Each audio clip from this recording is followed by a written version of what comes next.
Let's go make a killing. All right. Welcome to the Las Vegas Football Contest Show. 10 to the 5 to the 4, play one, touchdown! The sharpest football contest show in the land.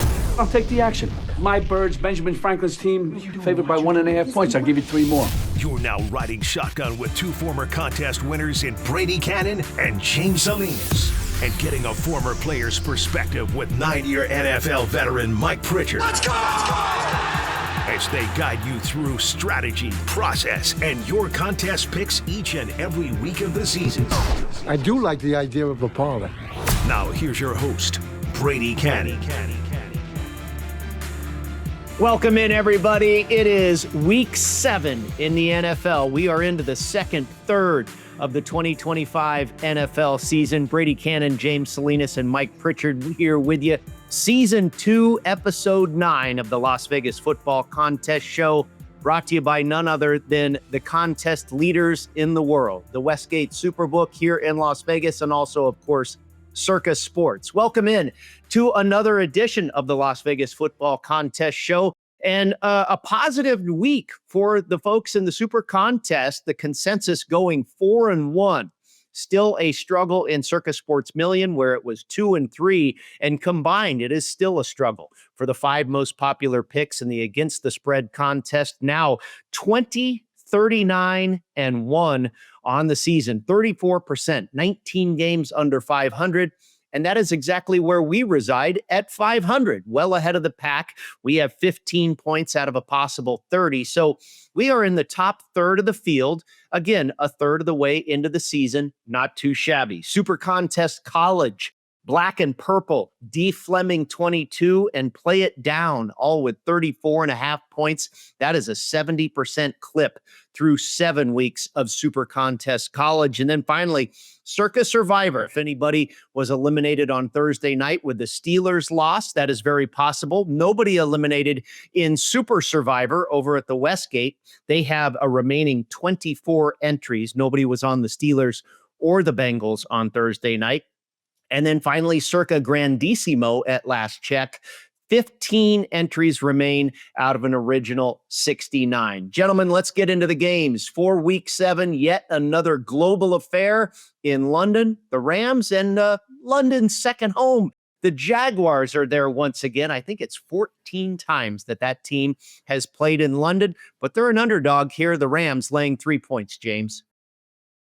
This is the London games. The international games are always tricky for me. I just struggle with trying to figure out which teams have the right mindset when it comes to the travel and just the disruption to their normal schedule. We know football players, most all of us, handicappers, or just people in general, are creatures of habit. And I think for the Rams, what I read was they played in Baltimore last week. They stayed in Baltimore. They're actually currently still in Baltimore. They've been practicing at Camden Yards where the Orioles play. So maybe good for some karma for the Baltimore Orioles going in. There's actually a semblance of competitiveness that's on that field right now. And they're supposed to fly out tonight, land Saturday morning. So I don't know if that's a good thing or a bad thing. Kind of weird to try to figure out that soon or coming in that late and actually have to set your body clock to play. I think that might be maybe a hindrance for them. But the bigger hindrance for this game for the Rams is no Puka Nacua. I mean, everything goes through him. He is by far had the best season as far as a receiver is concerned.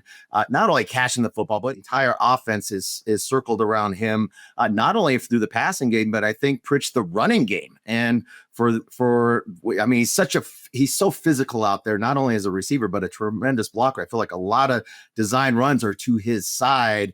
And on the other side, looking at the Jaguars, all right, how do you handle success? You just beat Kansas City at home 2 weeks ago. All right, you got momentum. You're feeling good about yourself. And you put up 12 points last week at home against a Seattle team that was having to travel across country. Banged up secondary for Seattle going into that matchup. Couldn't take advantage of it. Weren't ready for, not that there were bright lights on Sunday, but the success lights that came on that team. I think this is a game I'm probably going to stay away from. Pritch, how do you feel? Jacksonville's been impressive this year. New coach, Cohen. What's going to go on with Trevor Lawrence this year with this kind of offense, West Coast style offense? I'll tell you this. I played with John Elway, and it was back in 95 when Mike Shanahan got to Denver. And John Elway had been in the league since 83, right? And the guy was a legend. He was a Hall of Famer. He mentioned to me and a bunch of other people how easy football was now that he's running this West Coast scheme.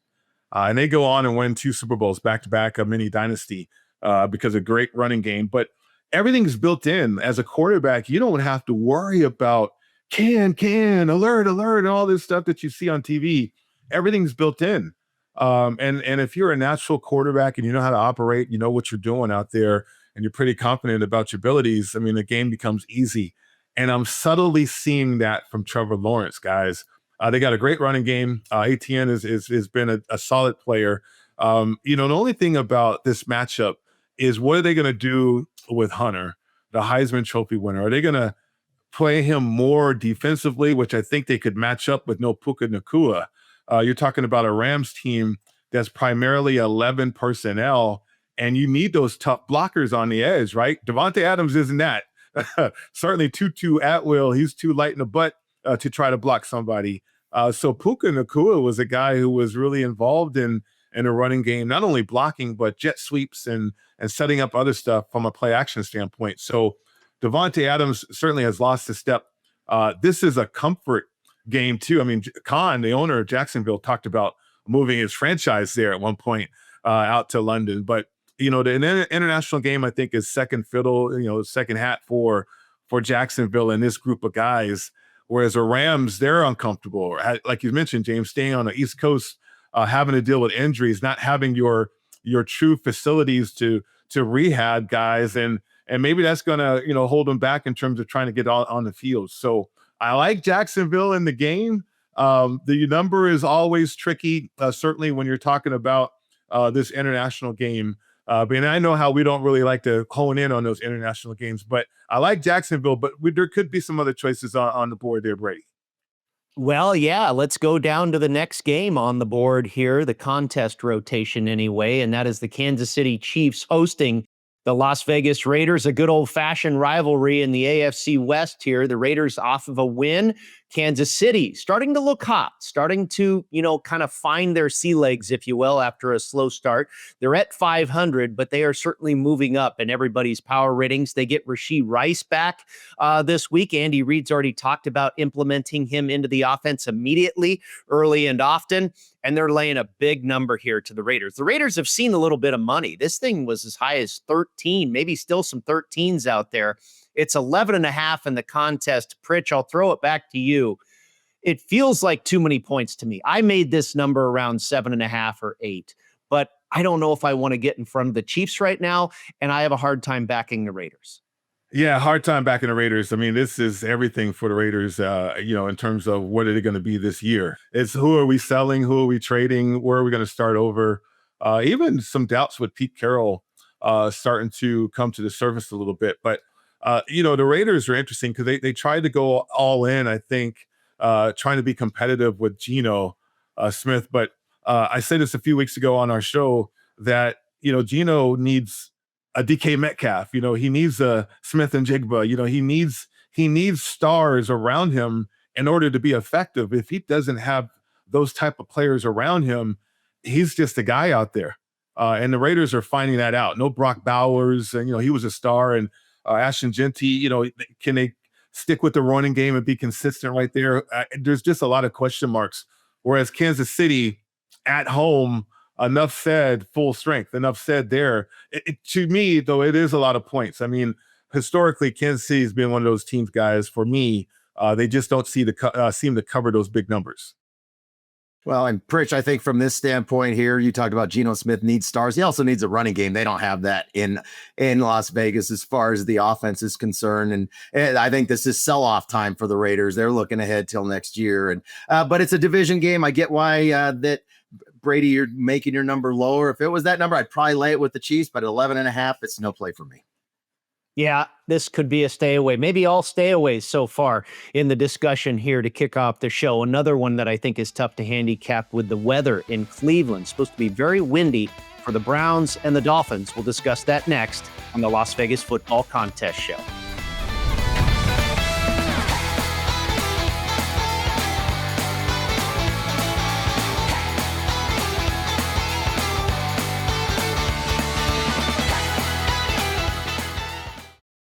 Steiner's, a Nevada-style pub, invites you to play the best keno and video poker in Las Vegas. Promos are how we roll, so make the most of your gaming dollars with ongoing promotions, daily free play, bonuses, and more. With a chance to win Knights, Raiders, Aviators tickets, and big money with all those jackpots. It's not only great gaming at Steiner's, it's the 24 awesome rotating draft beers and the best appetizers to match. Steiner's, the Nevada-style pub, with 3 locations across the Vegas Valley. Steiner's, I love this place.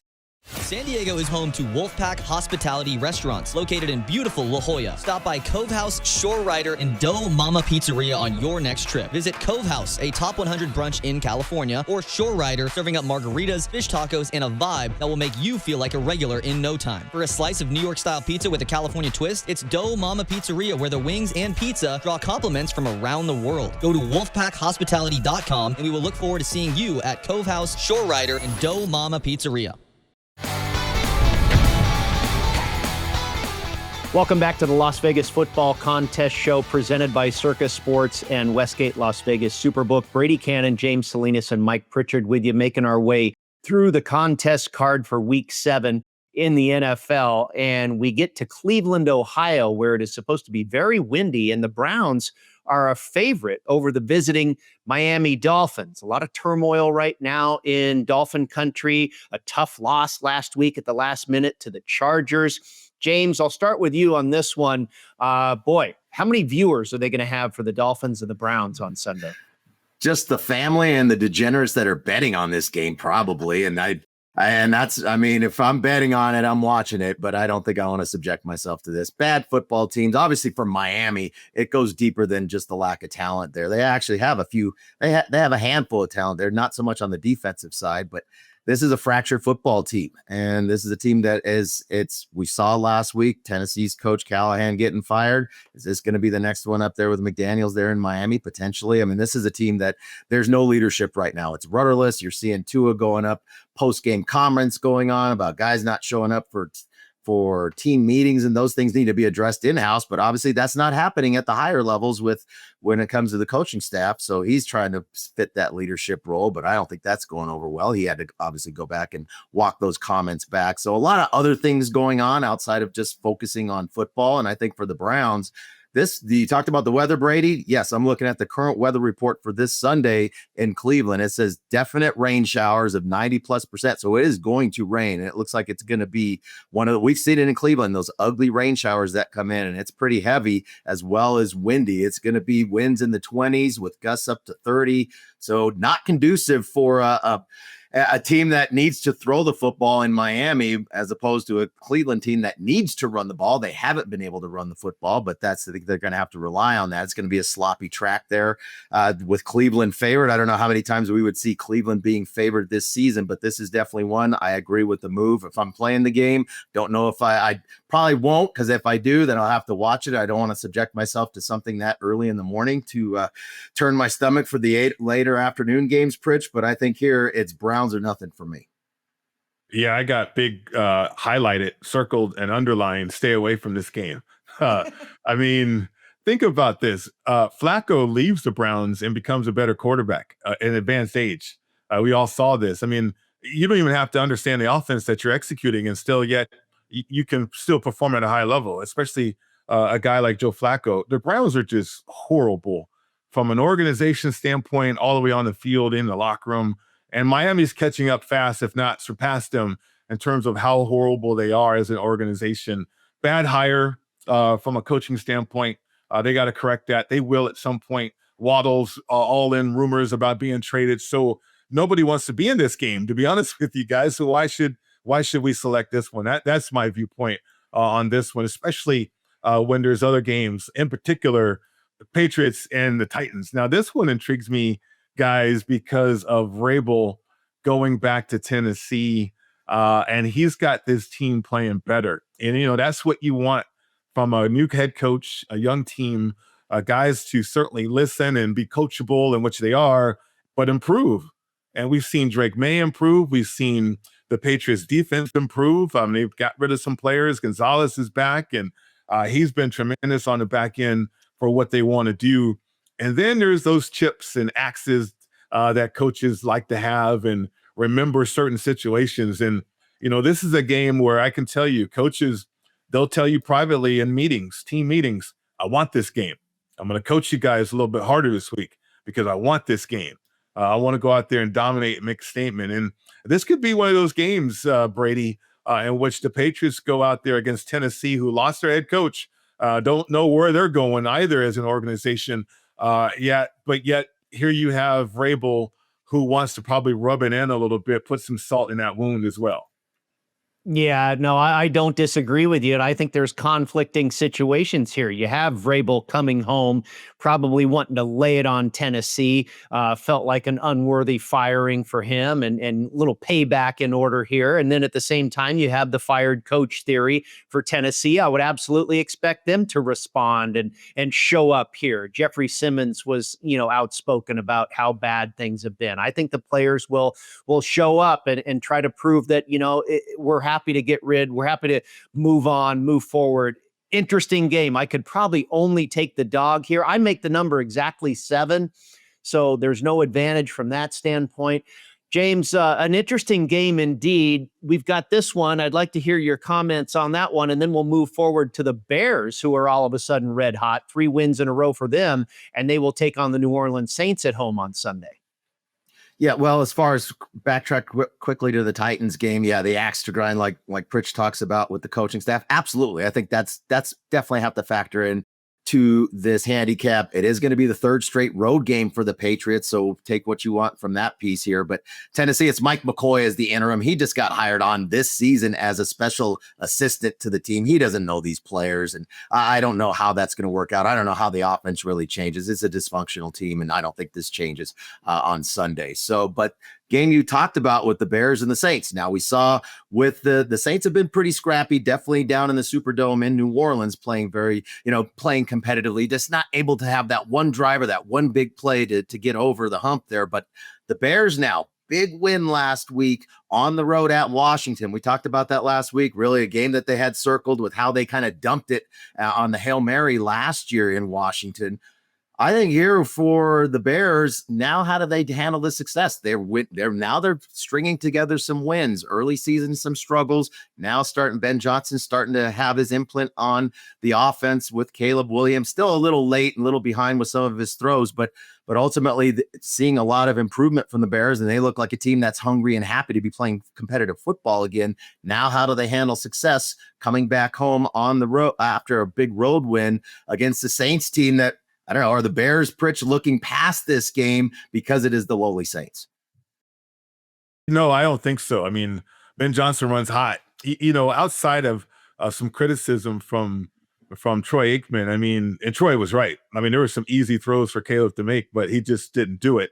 I think Ben Johnson has to direct Caleb in terms of trying to throw the ball where he needs to go with it. So they're still working that out, but they are going against the scrappy Saints team.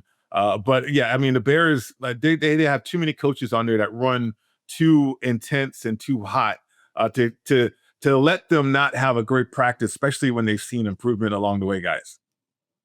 Yeah, I think Johnson's doing a nice job there. Obviously, 3 wins in a row is a positive, and they're a lot better this year than they were last year. But, it's the inconsistency within a game, like you point out with Aikman and stuff with Williams. I don't know. Hard to lay a number like that. My number comes to 3.5 in favor of Chicago. Next game on the schedule is the Eagles and the Vikings when we come back.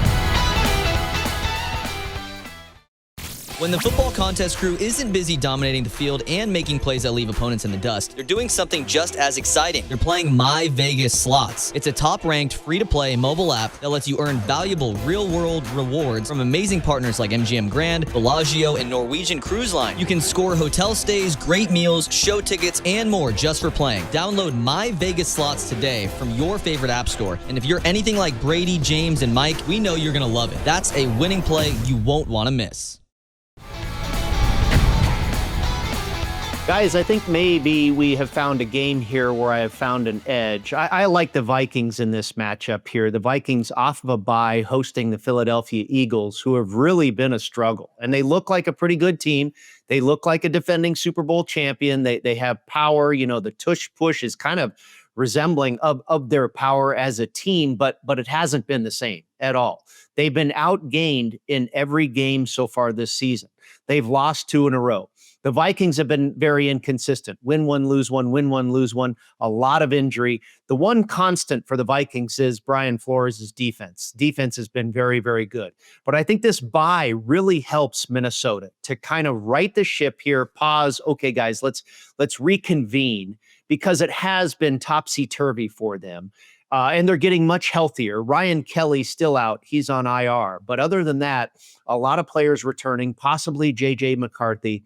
When I crunch all my numbers, I come out to Minnesota as should be favored here. It is a very strong home field advantage there in Minnesota. And the Eagles in a weird scheduling spot here. They lose on Thursday night to the Giants. Now they face Minnesota. Next week they play the Giants again. Mike, this is one that I feel good about taking the points with Minnesota. Yeah, it's a good matchup for the Vikings too. I mean, I go back to a game in which they lost in Philly. Guys were kind of disappointed, dejected there because they thought they could have won that game. And that's when the Vikings were kind of reeling and doing pretty good, right? And on the other side, you got the Eagles, and people are looking at them like from a relationship standpoint with Sirianni and Jalen Hurts and all this drama. It's not about the drama. It's about adjustments and the lack thereof of explosive running game. Now, can they stick to a running game on the road? I feel like the Flores is going to have a sound game plan in terms of sticking with the running game or trying to stop the running game, the explosive plays from Saquon Barkley. And therefore, you've got this new offensive coordinator who panics and gets off of sticking with the running game, even though you have to. You have to be stubborn that way. And he's not. He hasn't proven to be that way. So it kind of plays into what you mentioned, Brady, the home field advantage for the Vikings, and the fact that offensively they match up against what the Eagles want to do there defensively, James. So this could be a tough matchup for the Eagles on the road. Well, especially, and I know some of the metrics. I'm not a metrics guy. It's a situational handicap for me week in and week out. I don't want to get caught up in a lot of numbers. You only play 17 games, so small sample size all season long. And then you also have to consider opponents played when you're talking about numbers and statistics when it comes to the NFL. But thinking about who's coming back, I know their metrics right now are saying Minnesota has been soft against the run this season, but their best run defender Blake Cashman has been out since week 1. He's been on the injured list. Well, he is eligible to come off the injured list, and he has put in 2 full practices, both on Wednesday and Thursday. I suspect we'll see him activated prior to Saturday, and we'll see him back in there. I think that's a big boost to the run game or the run defense for the Minnesota Vikings. Brady, I really like Minnesota in this spot. All right, guys, the next one on the schedule here. This is another really interesting game. Are the Jets finally going to put one in the win column? And guess who? The Carolina Panthers are in the Meadowlands as road favorites. And this is that old situation I love to lean on, guys. Home dog that wins outright. The Carolina Panthers upset the Dallas Cowboys last week. Now they go into the role of road favorite. James, are the Carolina Panthers really justified in being a road favorite over anybody? Over the Jets, yes. It's the New York Jets. If you got up in the morning, you had your Baileys and coffee or whatever you needed to get going to have that early game with the Jets and the Broncos. I mean, it was real clear there is absolutely no confidence offensively in Justin Fields. I mean, it was the 2-minute drill for the Jets last week. They had the football. They actually went for a fake punt in their own territory just so they wouldn't have to just so they wouldn't have to play defense. I mean, both offense and defense, they didn't do anything with the football. Jets just sat on it and let the last 45 seconds expire so they didn't have to run a play. I don't know if that shows lack of confidence in the defense. Obviously, it does in the offense. I mean, they've really dialed it back with Justin Fields. Can't throw the football there. I think this game, if the Jets, Pritch, don't get off to a quick start here, playing there in New York, those fans are going to turn on the Jets. I'm sure they got their paper bags in hand, ready to put those on over their heads, and it's not going to be boo earns that they're saying. I mean, they are going to let the home team have it. I think for the Panthers here, trying to string together 3 wins. The last time they put 3 wins together was in 2021. So something to be striving for the Panthers. It's Carolina or nothing for me, Pritch. Yeah, I mean, the Jets are the Jets, and I think about it. They had one good run since Joe Namath, and that was with Bill Parcells a little bit, and then Rex Ryan, right? I mean, just bits and pieces, but they don't even have that. I mean, Justin Fields tries to turn professional football into Pop Warner and you can't do that. You have to have some structure and certainly some continuity. But yeah, no, this is all about Carolina. Whether or not they certainly being competitive isn't the question. Can they cover that number though? It's a tough one for me. I'll tell you what, I don't know if we're going to get there, but hold your nose, boys. I think the Jets find one. I think the Jets put one in the win column this week. We will see. We turn to the late slate, the Chargers and the Colts. We'll discuss that one when we come back on the Las Vegas Football Contest Show. Want to gamble like the pros? At LasVegasAdvisor.com, you'll find the world's best how-to books, software, and strategy cards featuring blackjack, poker, video poker, and of course, sports betting, including the Stanford Wong Classic Sharp Sports Betting. Don't forget LVA's Member Rewards coupon book, offering discounts on dining and entertainment, including a buy one, get one for the awesome lobster buffet at the Palms, and more than $700 in gambling-free play, match play, and bonus offers. Up your gambling game today at LasVegasAdvisor.com. Welcome back to the Las Vegas Football Contest Show presented by Circa Sports and Westgate Las Vegas Superbook. Brady Kannon, James Salinas, and Mike Pritchard with you. Check us out online, footballcontestshow.com. You can find everything there, all of our podcasts, YouTube, our picks every week, our fine sponsors who support the show, footballcontestshow.com. We shift over into Survivor talk, Survivor strategy here. Now, one game we're probably not going to land on is the Chargers hosting the Indianapolis Colts. This is a dandy, but guys, I think next year we did okay in Survivor. We didn't cash any tickets, but we did a lot better than we did the prior season.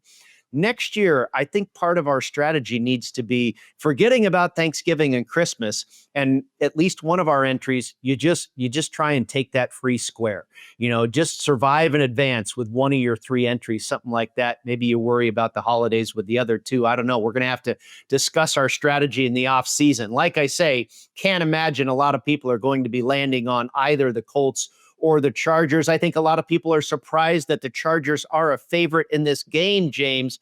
They're laying 1.5 in both contests to the, one of your teams that you said, Pritch, was an outlier for you this season. Absolutely. Indiana Jones and Indianapolis are hot this year. A second time around in LA trying to have a better outcome against the Chargers this week, James. Well, Brady, to your point about, we did better this year than last year. Here's our participation trophy. That's what we get after we lose Survivor. Bottoms up. Yeah, you can see where it's down. New sponsor. As someone who's been coaching youth sports for 30 years, I don't believe in participation trophies. You either suck it up, and get it down, and go perform and execute, or you get a participation trophy. When you get older, it becomes liquid. But I think for the game you're talking about. So a couple of things. Mapping it out. That's the challenge with Survivor, is mapping out the entirety and trying to figure out what's next year. I don't know what the strategy looks like for next year. So let's just focus on week 7 and a couple things. So the game you mentioned with the Chargers and the Colts. The Chargers have been, it's been because of the injury bug, and especially up front. The offensive line has been absolutely decimated. They lost Slater coming into the season. Great left tackle, had to do a lot of shifting. Joe Alt moved over to left tackle. He was tremendous. He's a tremendous football player, period. But high ankle sprain. He's trying to give it a go this week. I don't think he's going to be out there. Big fella, only 3 weeks removed from a high ankle sprain. I don't think he gets out there. That's going to be an issue going forward until that offensive line starts to get healthy. We know they lost their Marion Hampton, their rookie running back. So a lot of issues from the standpoint of being able to have any balance offensively for the Chargers. I think the other piece is going to be, what do they look like defensively? This has not been the same defensive team since Khalil Mack went out with his elbow injury against that Raiders on, I believe it was Thursday night. But he's designated as eligible to return from IR. He's cut a couple of limited practices in. I'm not sure if he's going to be in there, but I think that's going to be key, especially what we've seen with the running game out of the Colts and the balance that it's really provided Daniel Jones to throw the football. His best rookie, the rookie tight end Warren, has been as good, if not better than advertised, leading the team in receiving yards right now, but great balance. And I think that's the issue for me in this game. The offensive line for the Chargers, I think it's going to be a highly competitive game. Give the lean to the Chargers as far as the kicking game is concerned. But I think for this game, it's going to be a really fun game to watch. I would lean Colts here just because I don't know if Mac's going to be back. And I think that's the issue for the Chargers defensively on that edge, haven't been able to set the edge. They have given up the most rushing touchdowns outside of the C gap this season in the NFL. And who has the most rushing tight ends or most rushing touchdowns outside of the tackle? It is Jonathan Taylor. So tough matchup here to go in and try to handicap. Let's stick in the AFC West, and I'll go back to our participation trophy for our great year in Survivor where we made it to week 5. When it comes to this game with the Broncos, we had mapped this out a while back, and we took the Broncos on that Monday night against the Bengals, thinking, well, where else would it be a better place to be and take them? And could this potentially be a spot? This game coming up on Sunday, hosting the New York Giants. However, I didn't like that spot just based on the travel for the Broncos. The Broncos coming back from London after last week's really ugly football game, especially offensively for Denver, Pritch. But here also, not only the London trip, but that was their 4th game in 5 weeks on the road. So you could kind of see a weary effort, especially in the first half out of the Broncos. This would not be a spot in Survivor that we're talking about here that I would want to play, Pritch. How about you? No, not at all. I mean, they stumbled a little bit across the ocean too, right? So offensively, I mean, defensively, they won that game. This is going to be a defensive matchup, and it's a good matchup for the Giants, believe it or not. This is going to be a sweat. I don't know what the availability is for the Broncos at this point, because I know at the beginning of the year in Survivor, a lot of people sided with the Broncos, but now you're trying to avoid the holidays with Green Bay. And you're right. I mean, game theory is going to be in full display this week. And we'll find out a lot about the people that are still remaining in Survivor with the chops and how they get through. You can't avoid the rate of elimination. It's going to happen either at the beginning of the contest, in the middle of the contest, or certainly at the end of the contest through the holidays, through the gauntlet. But it's the most exciting contest to me out there. We'll be better in the future. A couple of things, though. Going back to why I thought the Colts were an outlier, you go back to how they're built. They're built inside out, the line of scrimmage, and all they needed was a quarterback. They thought it was going to be AR, but it wasn't. I mean, that was such a bad draft pick. But they did find a guy who fits perfectly with what Shane Steichen wants to do, and that was Daniel Jones. And my thing was about Daniel Jones is if he can just come close to Alex Smith at all, this could be a nice year for the Colts, and that's come true because they're solid in the trenches. You go to the other side, the Chargers are 6th from the bottom of the league in terms of run-pass ratio.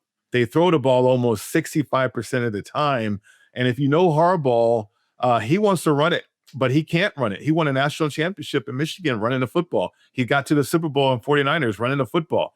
He can't run it. And so now everything relies on Herbert, and now you're one-dimensional too. And for a good team like the Colts, I mean, that kind of sets up well. But yeah, the Broncos, depending on availability, Brady, it could be a popular Survivor situation. But to me, that game is a sweat.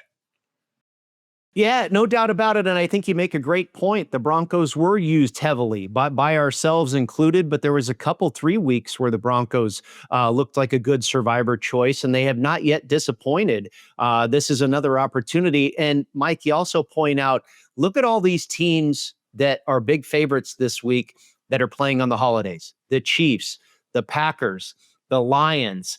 I mean, who are you going to use this week? I think, guys, I'll throw it back to you, Pritch. I think the Patriots could be a popular play. They're a 7-point road favorite. But again, if you're of the strategy where you're saving teams for Thanksgiving and Christmas, who else are you going to use, Mike? I know. At this point, you got to get there too, right? And once you get to the holidays, okay, well, what do I need to do? Certainly, I need some teams available because you have the holidays and you have that other week, and then you have the next holidays, similar situation there. I think the Patriots could be a play because they are improving, but then also I've seen Survivor, which people just fade a bad team. And now, I mean, how worse can it get for the Titans when they were already bad? And now you have a head coach that comes in that nobody knows, and he doesn't know any of those players. Typically, it's a it's a guy like a special teams coordinator who's very familiar with every single body on the team, to where you can kind of push buttons and you kind of know somebody. But I mean, I don't know. This is, the Patriots are playing well. They're undefeated on the road. That could be a pick for a lot of people or a lot of teams, especially if you're trying to hold back on some of those teams that are going to participate in the holidays. Yeah, that'd be what I'd be advocating for, would be the Patriots. Just this spot here, the axe to grind with the coaching staff, the dysfunction that's going on with the franchise there in Tennessee, and needing to save those. I mean, you can say, well, we'll just win and get to, and then figure it out from there. But if you don't have any teams come holiday time, yeah, you're going to be hitting that bottle of bourbon, and that you'll bottom out with that, because you don't have any teams come Thanksgiving morning. So it's a tough road to navigate, Brady, and better luck next year, partner. Bourbon, holidays, participation trophies, all of the above. Circa Survivor will make you crazy. We're talking about an NFC East battle in Dallas next on the program, the Las Vegas Football Contest Show. Las Vegas isn't just a place to play, it's a great place to live. Louis Payon with Magenta Real Estate is a trusted 5-star real estate professional who's called Vegas home for over 3 decades. Whether you're looking to buy or sell, Louis will guide you every step of the way with proven strategies that deliver results. Call Louis today at 702-849-7160. That's 702-849-7160. Louis Payon is the official realtor of the Las Vegas Football Contest Show. Want to enter the biggest and best football contests in Las Vegas? Look no further than footballcontest.com to get the info you need to succeed. Covering Circa Million, Circa Survivor, Grandissimo, and every super contest at the Westgate Superbook. Reserve the most trusted proxy service in the business now at footballcontest.com. Maddie and Tony have been leaders in the industry for 20 years. They submit your picks while you focus on picking winners. Experience matters. Go with the pros at footballcontest.com and start winning now.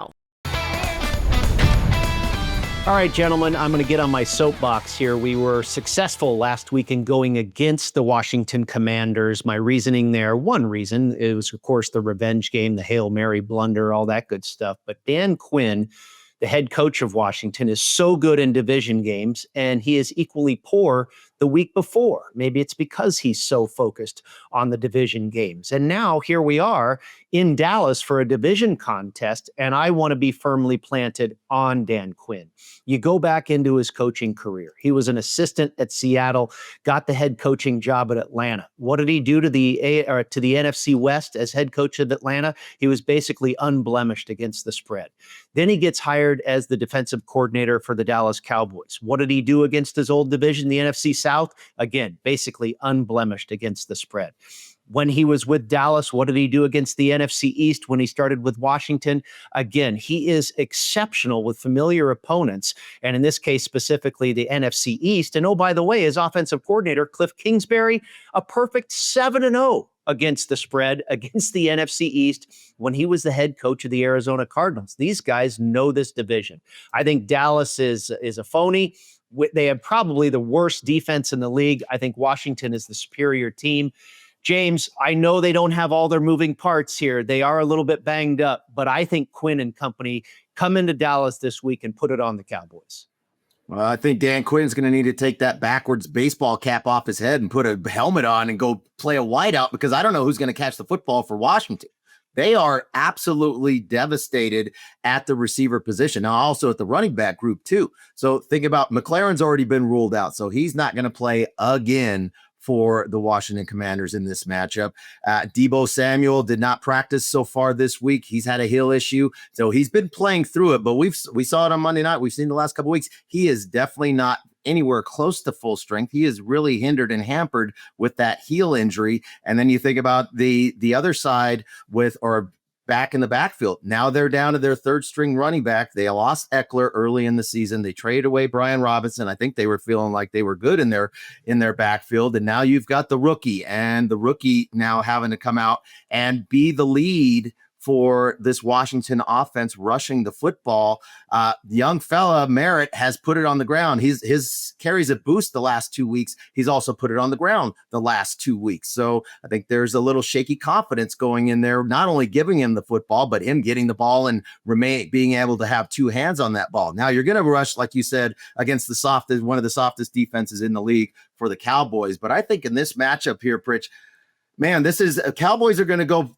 They want to play in the 30s. That's what they do. They're going to be able to throw the football. CeeDee Lamb probably most likely will be back. I saw his practice report. Not only I saw him practicing yesterday and look sharp, running through his cuts. I think that high ankle sprain is good to go. I think he will be on the field, an extra dimension for that Cowboys passing attack. It's going to be a shootout because that defense is so soft for the Cowboys.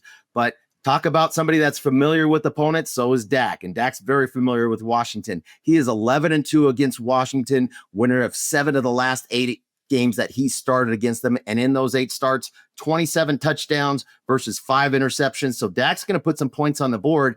I just don't trust the Commanders to be able to match touchdown for touchdown. It's not a great defense on the other side, so it's really going to all fall on Jaden Daniels' shoulders to have to carry this team offensively. I think that's tough to do for 4 quarters when we know the Cowboys are going to score repeatedly, Pritch. Yeah, it really is. And I can see your reasoning, Brady, in terms of Quinn and his track record. But that's at full strength too. I think in a lot of those instances where you got a McLaurin, right, and you got a Debo that's kind of healthy, and okay, we got our young quarterback, our gunslinger against your experienced gunslinger.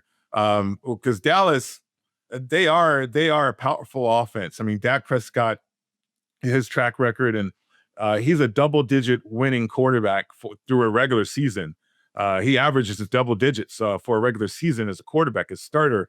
And he's for good reason. I mean, he's got a lot of good people around him. Daniels, he's going to be effective in running the football too, because I think Dallas is that soft defensively. If they can slow the game down to where it's not that pure shootout with Ertz out there, and the fact that Daniels can run the ball, and maybe you'll see some turnovers in this one too. You see that game being a tighter game. But without all that, if Dallas can neutralize Daniels a little bit, now it does play into what Dallas, they're going to give up points. I agree with what James talked about. This one is all about the quarterbacks for me. And the firepower that Dallas has is really tipping the scale that way. But I can't deny what Brady mentioned with Quinn. And the fact that you do prep for this and you do get ready for this game. This division's wide open too, guys. And this game is going to be so pivotal as to who's going to decide, I think, later on in the year who's going to win this division. Yeah, I think you can make cases for both sides. And James, you point out some good information there with Dak's success against the Commanders in the past. Let's move on to Arizona, where Kyler Murray will probably not play again. Looks like it'll be Jacoby Brissett leading the way for the Arizona Cardinals, hosting the Green Bay Packers. I think the line reflects the fact that Murray is not expected to start. The Packers laying 6.5 points here. And James, this is one you brought up we saw last year in Lambeau, where the Green Bay Packers really put it on Arizona. Yeah, I think they probably do the same thing here. I mean, the Cardinals have major issues offensively, not only at the quarterback spot but they're hurting at the running back position. And it's just the team that they gave a pretty good effort last week there in Indianapolis, but I don't think we saw the full Indianapolis Colts effort on the other side of the football. They did what they had to do to get through it. So I think from this matchup here, I think the Packers now being able, they've kind of had a bye and a half, right? They had a bye 2 weeks ago. They got the Cincinnati game last week at home and kind of treated that as a bye. They did what they had to do, didn't cover that big number. Most teams in the NFL don't cover those big double-digit spreads. But I think for this matchup here, I think we'll see a much more motivated Packers team to now start to get themselves ready for the second half of the season, and they can feast on an opponent like the Cardinals that just don't have the offensive firepower to be able to keep up here, Pritch. Yeah, and Green Bay can certainly apply pressure on the Cardinals by running the football. I mean, they're third in the league in terms of attempts. They're right about that 50-50 play selection, which helps out love and play action and so many other things that you can evolve to from an adjustment standpoint for Green Bay. So I think they had stumbled a little bit. They had those get right situations this is a game where I think the Green Bay Packers could assert themselves on the road against the Cardinals. Sunday night football in Santa Clara. The San Francisco 49ers, the much beaten up San Francisco 49ers, now Fred Warner, lost for the season. We're expected to get George Kittle back for San Francisco this week, maybe Brock Purdy back under center. They will take on the red-hot Atlanta Falcons, fresh off of a Monday night impressive victory over the Buffalo Bills. We'll discuss that next, right here on the Las Vegas Football Contest Show.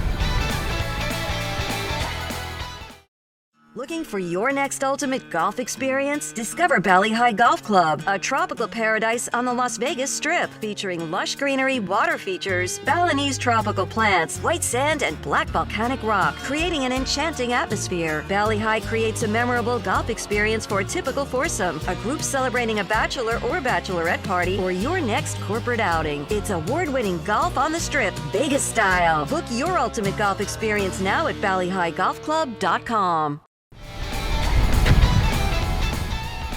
Welcome back, everybody. The Las Vegas Football Contest Show presented by our friends at Circa Sports and Westgate Las Vegas Superbook. It is time to get to our card, our selections against the spread for Week 7 in both the Circa Sports Million and the Westgate SuperContest. We're going to go with the same 5 teams. There is a different point spread in one of them. We're going to go with the Minnesota Vikings catching 1.5 in both contests. The New York Giants getting the full 7 in both contests. The Detroit Lions on Monday night laying 5.5 in both contests.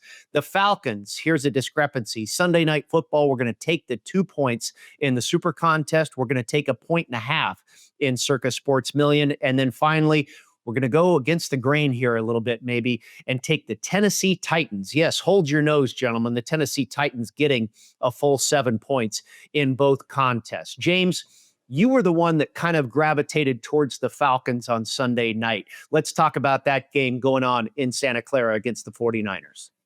Well, scenario being for the Falcons is, well, how do they handle success? Big win at home on Monday night, beating the Bills. Now you're going to go on the road and place a 49ers team, banged up 49ers team, kind of similar to what happened earlier this season, where on Sunday Night Football, Atlanta goes into Minnesota in week 2 and absolutely dominate. Now, they didn't put the ball in the end zone a whole lot, but they put the points on the board. Defense played really well and won that game going away at Minnesota. And then what do they do the next week, fellas? They go on the road and play the Carolina Panthers and they get shut out.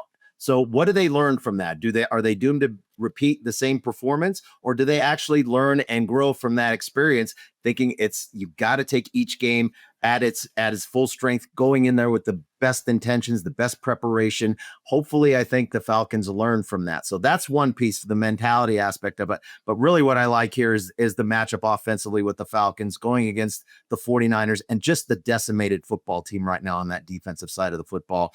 We know they lost Bosa earlier in the season, great edge rusher, great edge setter as well. Now no Fred Warner. That is the heart and soul of that defense. And now that he is gone, I mean, he makes all the plays for them. He leads the team as the green dot guy, tackles, you name it. He does it all. Inspirational player, tremendous football player, not going to be in this game. You look at this linebacker matchups now, no Bosa to set the edge, and the linebackers that are out there for the 49ers. It's a really green and young defense. And I think over the course of 4 quarters, I think with that zone run scheme here, Pritch, the way that Bijan is just so explosive, and they run it out of the pistol. So it's really more comfortable, not only for Penix to be closer to the center, but also I think that gives Bijan a little more sight to be able to pick and choose where he wants to explode through in that zone running scheme. I think over the course of 4 quarters, they really start to wear down a thin and inexperienced 49ers team on defense. And I like the Falcons to learn from their lesson in week 3 and have a great performance on Sunday night.